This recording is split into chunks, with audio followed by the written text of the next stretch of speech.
সাবেক প্রধানমন্ত্রী শেখ হাসিনা গত বছরের ২৭শে জুলাই পঙ্গু হাসপাতালে যখন পরিদর্শনে গিয়েছিলেন তখন ডাক্তারদের বলেছিলেন জুলাই আন্দোলনে আহতদের কোনো চিকিৎসা ও ছাড়পত্র দেয়া যাবে না।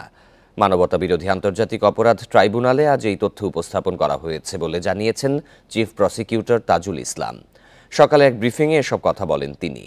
তাজুল ইসলাম বলেন, ৫ই আগস্ট রাজধানীর চানখারপুলে আন্দোলনরতদের গুলি করে হত্যাজনিত মানবতাবিরোধী অপরাধ মামলায় পুলিশের সাবেক কর্মকর্তা আরশাদ হোসেন ও ইমাজ হোসেন ইমনকে একদিনের জন্য জিজ্ঞাসাবাদের অনুমতি দিয়েছে আন্তর্জাতিক অপরাধ ট্রাইব্যুনালে।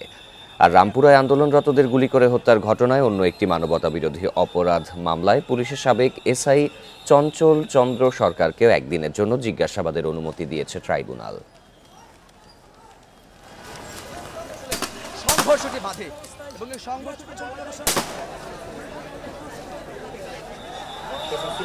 প্রথম দিকেই পালিয়ে যাওয়ার আগে একবার হসপিটাল ভিজিটে গিয়েছিলেন এবং সেখানে গিয়ে বলেছেন নো ট্রিটমেন্ট নো রিলিজ, অর্থাৎ কোনো চিকিৎসা দেবেন না এবং কাউকে এখান থেকে রিলিজ করবেন না যাতে বাইরে যেতে না পারে।